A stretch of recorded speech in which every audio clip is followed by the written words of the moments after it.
Καλή σας μέρα φίλες και φίλοι, καλώς ήρθατε σε μια ακόμα εκπομπή «Κάτω οι μάσκες», Σάββατο πρωί. Πέρα λοιπόν από την άκαρτη τρίτη ψηφοφορία για τον πρόεδρο της Δημοκρατίας, πέρα από την τραγωδία των τεμπών, η οποία έχει σημαδέψει όλη τη χώρα, υπάρχουν και κάποια ζητήματα τα οποία είναι εξίσου σημαντικά και σοβαρά και αφορούν την άμυνα της χώρας.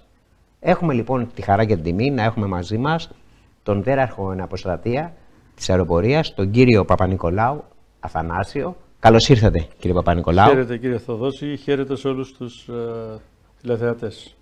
Το βασικό λοιπόν ερώτημα που θέλω να σας κάνω, κύριε Παπα-Νικολάου, αφορά την πιθανότητα αγοράς των πυράβλων Μετεώρ από την Τουρκία και των Eurofighter. Αλλάζουν τα δεδομένα στο Αιγαίο και πόσο? Είναι ένα σύνθετο θέμα υπό την έννοια ότι τα Eurofighter, τα οποία θα μπορούσαν να αλλάξουν την κατάσταση και την ισορροπία στο Αιγαίο, είναι τα Trans 4, τα οποία, ή τα Trans 3, μια μορφή, ας πούμε, ένα μοντέλο του Eurofighter, τα οποία αυτή τη στιγμή βέβαια δεν υπάρχουν στην αγορά για να τα αγοράσει η Τουρκία. Άρα άμεσα δεν αλλάζει τίποτε. Αν τα 20 συν 20 Eurofighter που θα αγοράσει η Τουρκία μαζί με τους Meteor που λέγεται ότι θα αγοράσει, έρθουν κάποτε στην Ελλάδα, και αυτό το προσδιορίζω ότι θα γίνει με τις καλύτερες προϋποθέσεις μετά από 10 χρόνια. 10 χρόνια. Βέβαια, γιατί αν λάβουμε υπόψη ότι αν ενδιαφέρεται η Τουρκία για το Trans 4, το οποίο είναι ένα αεροσκάφος 4,5 γενιάς, δηλαδή κάτι περισσότερο ή περίπου το ίδιο με το Ραφάλ, αντιλαμβάνεστε ότι θα πρέπει να περιμένει στην ουρά, καθότι προηγείται η Γερμανία, η Ισπανία, η Ιταλία και το Κατάρ σε παραγγελίες, και η γραμμή παραγωγής δεν είναι τόσο γρήγορη όσο είναι σε άλλες εταιρείες. Άρα έχουμε βασικό θέμα παράδοσης. Πότε δηλαδή θα παραδοθούν αυτές οι παραγγελίες? Σωστά. Αν μιλάμε τώρα ότι θα αγοράσει μεταχειρισμένα αεροσκάφη από αυτά που αποδεσμεύονται από την αεροπορία του Ηνωμένου Βασιλείου, τα οποία είναι γύρω στα 20 σε αριθμό, αλλά το Trans 1, το Trans 1 είναι ένα αεροσκάφος που δεν έχει τις δυνατότητες, ούτε τα ηλεκτρονικά συστήματα και ούτε τη δυνατότητα να φέρει πυράβλους, και δεν ξέρουμε ακόμα αν έχει τη δυνατότητα να φέρει και για τον πύραυλο Meteor, διότι πρέπει να πιστοποιηθεί, να δουλευτεί αυτό για να τον φέρει. Άρα μάλλον όταν μιλάει η Τουρκία, μιλάει για τα Trans 4, τα οποία δεν νομίζω ότι μπορεί να έρθουν τόσο γρήγορα. Πάμε λοιπόν στην ουσία. Οι πύραυλοι Meteor, ποια είναι τα πλεονεκτήματά τους και ποια τα μειονεκτήματά τους σε μια αμυντική δεδομένη θωράκιση μιας χώρας? Κοιτάξτε, ο Meteor είναι ένας πολύ σύγχρονος πύραυλος. Είναι κατασκευής ευρωπαϊκής, κυρίως μεταξύ Γαλλίας, Ισπανίας, Γερμανίας και η Σουηδία εισέρχεται. Ένας πύραυλο που έχει τεράστια ταχύτητα, πάνω από 4 μαχ, δηλαδή δεν συγκρίνεται με τους άλλους πυράβλους οι οποίοι είναι υποδέστεροι. Έχει τη δυνατότητα να κινείται με ένα αδρανιακό σύστημα και επίσης φέρει επάνω του ραντάρ που ουσιαστικά, βλέποντας το στόχο, τον ακολουθεί στη συνέχεια, με αποτέλεσμα να μην του δίνει τη δυνατότητα να ξεφύγει, παρά το γεγονός ότι ενδεχομένως να δέχεται παρεμβολές ηλεκτρονικές ή να κάνει σκληρούς ελιγμούς ο στόχος. Άρα δηλαδή μπορεί να ξεπεράσει τέτοιες καταστάσεις δύσκολες, και επίσης η εμβέλειά του είναι πολύ μεγάλη, που του δίνει τη δυνατότητα να... 100 χιλιόμετρα. 200 χιλιόμετρα είναι η μεγίστη εμβέλεια, αλλά οι 60 χιλιόμετρα είναι η εμβέλεια στο οποίο όταν εκτοξευθεί δεν υπάρχει δυνατότητα αποφυγής από το αντίπολο αεροσκάφος. Δηλαδή, είναι η λεγόμενη ζώνη μηδενικής διαφυγής. Σωστά. Δηλαδή κλειδώνει η περιοχή των 60 χιλιόμετρων και δεν μπορεί να παραβιαστεί από κανένα άλλο αεροσκάφος. Ό,τι και να κάνει ο άλλος ουσιαστικά καταρρίπτεται. Στην ουσία καταρρίπτεται. Έχει καταρριφθεί. Αυτό του δίνει τη δυνατότητα, η απόσταση, συν το γεγονός αυτό που είπαμε, το No Escape Zone, του δίνει τη δυνατότητα να θεωρείται το καλύτερο πύραυλος αυτή τη στιγμή που υπάρχει. Είναι φυσικό να είναι ο πιο σύγχρονος πύραυλος άμυνας, αλλά έρχομαι τώρα να ρωτήσω το προφανές. Εμείς είχαμε κάνει μια συμφωνία με τη Γαλλία, έχουμε δώσει αρκετά λεφτά στις αγορές των εξοπλισμών μας, και το ξέρετε κι εσείς προσωπικά, και στο στρατό και στην αεροπορία και στο ναυτικό. Όμως στη συγκεκριμένη συμφωνία είχαμε ένα άρθρο που έλεγε ότι αν τυχόν δεχθούμε επίθεση από εχθρική χώρα σε εισαγωγικά, θα έχουμε τη συνδρομή της Γαλλίας στην άμυνά μας. Πώς είναι δυνατόν λοιπόν η Γαλλία να πουλάει ή να συζητάει να πουλήσει το ίδιο όπλο σε αντίπαλη από εμάς χώρα? Ο Υπουργός Εξωτερικών, ο κ. Δένδιας, έκανε τα παράπονά του στην Γαλλίδα πρέσβυρα που ήταν εδώ και θέλω να μου πείτε την άποψή σας. Τελικά τι επικρατεί? Επικρατεί το εμπορικό ή το συμμαχικό ένστικτο? Είναι και της μόδας τώρα το εμπορικό. Εδώ βλέπετε αγοράζει, θέλει να αγοράσει ο Τραμπ Γρυλανδίες, συναλλάσσεται να κάνει τη Γάζα να τη μετατρέψει όπως αναφέρθηκε. Αντιλαμβάνεστε ότι έχουμε μπει στην εποχή της business. Φαίνεται ότι και η Γαλλία δεν ξεφεύγει από αυτό που πάει να γίνει κανόνας μάλλον.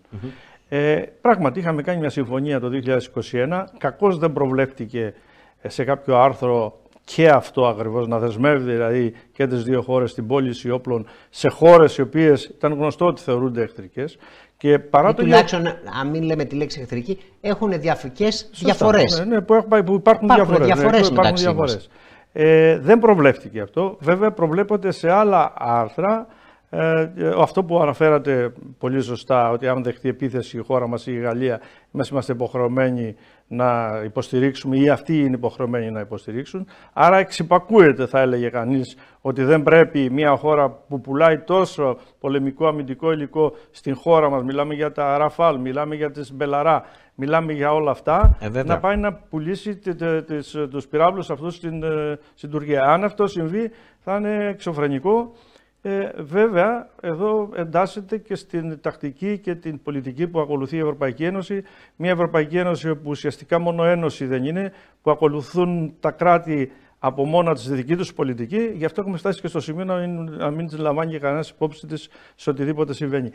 Εγώ κρατάω επιφυλάξεις αν τελικά πάρει η Τουρκία τους μέτρα. Αν θα γίνει αυτό, υπάρχει διάρρηξη στις σχέσεις μεταξύ των κρατών στην Ευρώπη. Και... Μην ξεχνάμε ότι είμαστε μέλη και του ΝΑΤΟ, οπότε είναι αντιφατικό να εξοπλίζεις δύο μέλη της ίδιας συμμαχίας που μπορεί να βρεθούν σε εμπόλεμη θέση. Αυτό δεν είναι αντιφατικό. Δεν είναι, διότι όλα τα όπλα τα οποία έχει η Τουρκία είναι αμερικανικής προέλευσης και τα αντίστοιχα έχουμε και εμείς.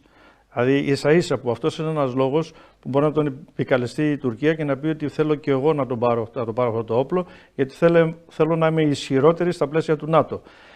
Αυτό έχει να κάνει μεταξύ Ελλάδας και της Γαλλίας και των σχέσεων που έχουμε, της συμφωνίας που έχουμε υπογράψει και το γεγονός ότι η Ελλάδα έχει ξοδέψει τόσα χρήματα στα τελευταία 50 χρόνια στη σχέση της με τη Γαλλία για αμυντικά συστήματα που θα έπρεπε να το σεβαστεί και βέβαια, η Γαλλία αυτό. Να σημειώσουμε εδώ ότι εμείς έχουμε παραδοσιακή σχέση με τη Γαλλία. Ακριβώς. Σε εξοπλισμούς από τότε που πήραμε τα Μιράζ. 50 χρόνια σας λέω. Δηλαδή, μιλάμε ότι είναι αγαστή η συνεργασία και προκαλεί τρομερή εντύπωση το γεγονός ότι ο πρόεδρος Μακρόν, που θα συναντηθεί με τον πρωθυπουργό Κυριάκο Μητσοτάκη τη Δευτέρα, να δω αν θα υπάρχει μια διαμαρτυρία για αυτό το θέμα. Θέλω να πιστεύω ότι δεν θα προχωρήσουμε σε αυτή τη φάση να αγοραστούν οι Meteor και θέλω να πιστεύω ότι θα καταλάβει η γαλλική πλευρά πραγματικά ποια είναι η κατάσταση και επίσης εδώ να τονίσουμε ότι έχει πάρα πολλά δυνατά χαρτιά η ελληνική πλευρά για να πείσει τη γαλλική, υπό την έννοια ότι η Τουρκία και λεκτικά έχει προκαλέσει τη Γαλλία και τα συμφέροντα είναι αντικρουόμενα και στην Βόρεια Αφρική αλλά και στην Συρία αυτή τη στιγμή. Πάρα πολλοί λόγοι λοιπόν είναι αυτοί που μπορούσαν να πείσουν τους Γάλλους ότι δεν πρέπει να προχωρήσουν σε κάτι. Να σταματήσουν δηλαδή ή να την πάνε πολύ μακροπρόθεσμα. Γιατί μπορεί να την πάνε και μακροπρόθεσμα. Εάν γίνει μια τέτοια συμφωνία μετά από 10 χρόνια, ενδεχομένως να μιλάμε για άλλους πυράβλους. Θέλω λοιπόν να μου κάνετε και ένα σχόλιο για την γεωπολιτική κατάσταση που έχουμε, γιατί κακά τα ψέματα αλλάζουν ραγδαία ίσως και τα σύνορα χωρών ή οι απαιτήσεις αλλάζουν. Εμείς σε αυτό το μοντέλο που αλλάζει πόσο ευάλωτοι είμαστε, και δεν μιλάω μόνο πολιτικά, μιλάω και αμυντικά. Θέλω ο κόσμος να γνωρίζει εάν αυτή τη στιγμή αυτά που συμβαίνουν είτε στη Συρία, είτε στη Γάζα, είτε οπουδήποτε αλλού, μπορούν να ξεφυτρώσουν μανιτάρια σε όλη την ευρωπαϊκή πλευρά και σε εμάς ακόμα, στο Αιγαίο. Μπορεί ανά πάσα στιγμή να συμβούν τα πάντα, το έχει αποδείξει η ιστορία αυτό. Αυτή τη στιγμή είτε από επιλογή των προηγουμένων κυβερνήσεων, είτε από τύχη, ας το πούμε, η Ελλάδα βρίσκεται στη σωστή πλευρά. Τι εννοώ? Έχοντας συνάψει δυνατές σχέσεις με το Ισραήλ, υποστηρίζοντας το Ισραήλ καθαρά διπλωματικά και ας το πούμε πέραν από την ανθρωπιστική πλευρά του θέματος, στηρίξαμε το Ισραήλ, διότι ανθρώπινα θα λέγαμε ότι όλοι μας δεν θα ήθελε κανένας μας να σκοτώνονται άνθρωποι εκεί για να γίνεται ένας πόλεμος κτλ. Όμως, παίρνοντας αυτή τη στάση, η Ελλάδα έχει συσφίξει τις σχέσεις με το Ισραήλ, που αυτή τη στιγμή βλέπουμε ένα Ισραήλ με τον Τραμπ. Είναι ο πρώτος ηγέτης ο Νετανιάχου που επισκέφτηκε για το Λευκό Οίκο, δεν είναι καθόλου τυχαίο. Και επίσης αυτά που είπε ο Τραμπ για την περιοχή δεν είναι καθόλου τυχαία και δείχνουν πόσο ακραία προσεγγίζει υπέρ του Ισραήλ την κατάσταση. Εμείς λοιπόν είμαστε με τους ισχυρούς αυτή τη στιγμή. Και αν λάβουμε σαν δεδομένο ότι το Ισραήλ έχει εχθρικές σχέσεις με την Τουρκία και το ενδιαφέρει να έχει μια διέξοδο από την Μέση Ανατολή που είναι περικυκλωμένο από Άραβες και από εχθρούς, η διέξοδος του Ισραήλ είναι η Κύπρος και η Ελλάδα. Μάλιστα. Άρα λοιπόν ο άξονας Ισραήλ, Κύπρου, Ελλάδας, αν βάλουμε και την Αίγυπτο στη μέση και το Λίβανο, είναι εκείνος ο άξονας που μας δίνει τη δυνατότητα να μπορούμε να πούμε ότι μπορούμε να αντιμετωπίσουμε την Τουρκία στο διάδρομος. Πραγματικά θα το δείτε σαν διάδρομο διαφυγής για τους Ισραηλινούς. Δηλαδή αν θέλει κάποιος να υποστηρίξει με πολεμικό υλικό το Ισραήλ, από πού θα περάσει? Σωστά. Σούδα, Κύπρος, Ισραήλ. Είναι ένας διάδρομος και να μπεις και να βγεις. Και σίγουρος διάδρομος, γιατί έχει αποδείξει η Ελλάδα και η Κύπρος τώρα τελευταία ότι είναι σταθεροί σύμμαχοι και σύμμαχοι οι οποίοι δεν έχουν δείξει δείγματα. Αναφέρατε κύριε Παπα-Νικολάου ότι είμαστε με την πλευρά των ισχυρών. Και εγώ τώρα θα σας ρωτήσω, στον άλλο πόλεμο που εμείς πάλι πήραμε ένα μέρος μεταξύ Ρωσίας-Ουκρανίας, εκεί πού θα καταλήξει όλη αυτή η υπόθεση? Έχουμε προβλήματα με τη Ρωσία ουσιαστικά? Γιατί ξέρετε πολύ καλά ότι και η Ρωσία είναι μια υπερδύναμη, δεν είναι μια απλή χώρα. Δεν μπορούμε να την αγνοούμε τη Ρωσία πολιτικά ή γεωπολιτικά. Έτσι δεν είναι? Κοιτάξτε να δείτε, από την πρώτη στιγμή εγώ προσωπικά ήμουν από αυτούς που έλεγαν ότι το να βγούμε μπροστά με τη σημαία ψηλά και να δηλώνουμε στήριξη στους Ουκρανούς ήταν λάθος. Θα μπορούσαμε διακριτικά να το κάνουμε αυτό το πράγμα. Δεν κατάλαβα ποτέ τη στάση της ελληνικής κυβέρνησης στο θέμα αυτό. Τη στιγμή κατά την οποία ζουν ομογενείς, ελληνόφωνοι στην περιοχή που γίνονται οι μάχες τώρα, Μαριούπολη και τα λοιπά. Και 150.000 Έλληνες είναι εκεί, οι οποίοι είναι ρωσόφωνοι και οι οποίοι, επειδή προσωπικά έχω επισκεφτεί το μέρος εκείνο αρκετές φορές και έχω μιλήσει μαζί τους, περισσότεροι το σύνολο αυτών θέλουν να είναι κοντά προς τη Ρωσία. Άρα λοιπόν η Ελλάδα είχε πολλούς λόγους να μην βγει μπροστά, να στηρίξει, γιατί το ζητούσαν οι σύμμαχοι τότε, οι ΗΠΑ, η Ευρώπη, αλλά όχι να βγει μπροστά στέλνοντας Καλάσνικοφ, να το αναφέρει παντού, να καλούμε τον Ζελένσκι εδώ, να γίνονται αυτά που γίνονται. Δηλαδή, ποιο θα ήταν το όφελος? Αυτή είναι η επόμενη ερώτηση. Ναι. Τελικά, τι όφελος είχαμε εμείς από αυτή την όφελος στάση? δεν είχαμε αυτή την ιστορία. Βάλαμε απέναντι τους Ρώσους, τους οποίους ενδεχομένως στο μέλλον κάπου που θα τους χρειαστούμε να τους έχουμε απέναντι.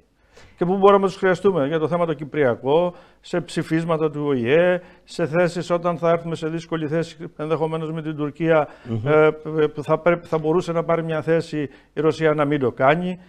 Πάρα πολλά. Αναμένετε εσείς, κατά την άποψή σας, αποκλιμάκωση του πολέμου στην Ουκρανία και Ρωσία? Γιατί κάποια στιγμή αυτό το μέτωπο πρέπει να κλείσει.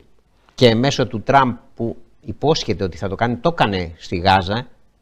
Δηλαδή υπάρχει ένα αποδεικτικό στοιχείο για το πώς σκέπτεται. Πιστεύω ότι θα καταφέρει να φέρει ειρήνη μεταξύ των δύο χωρών? Υπάρχει διαφορά μεταξύ Ισραήλ και Ρωσίας. Το Ισραήλ είναι ελεγχόμενο από τις ΗΠΑ. Εάν δεν δώσει όπλα στο Ισραήλ, η Αμερική δεν μπορεί να πολεμήσει το Ισραήλ. Μάλιστα ένα πόλεμο ενός έτους, έχει ξεπεράσει τον ένα χρόνο. Η Ρωσία είναι διαφορετικά. Η Ρωσία δεν είναι η χώρα που μπορεί με τον Α ή τον Β τρόπο να την αναγκάσει ο Τραμπ να σταματήσει τον πόλεμο. Εάν δεν υπάρξει μια συμφωνία η οποία θα είναι καθαρά προς όφελος της Ρωσίας, ο πόλεμος δεν θα σταματήσει. Και τι εννοώ καθαρά? Πρώτον, δέσμευση ότι η Ουκρανία δεν θα μπει στο ΝΑΤΟ ποτέ.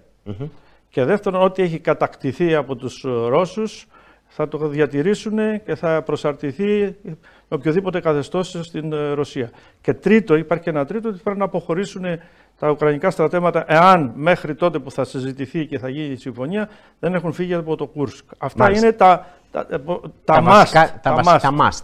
Θέλω να σας ευχαριστήσω πάρα πολύ, κύριε Παπα-Νικολάου, για την παρουσία σας εδώ. Ελπίζω ο κόσμος να άκουσε την πραγματική αλήθεια για το τι μπορεί να γίνει στην γεωπολιτική σκακέρα και πώς επηρεάζει τη χώρα μας. Και εγώ σας ευχαριστώ πολύ, κύριε Θοδός, που μου δώσατε την ευκαιρία να μιλήσουμε και να δώσουμε στον κόσμο έτσι, σε αυτό το μικρό χρονικό διάστημα, αλλά να τους δώσουμε να καταλάβουν πώς είναι πραγματικά η κατάσταση. Περνάμε λοιπόν στο δεύτερο μέρος. Μείνετε μαζί μας.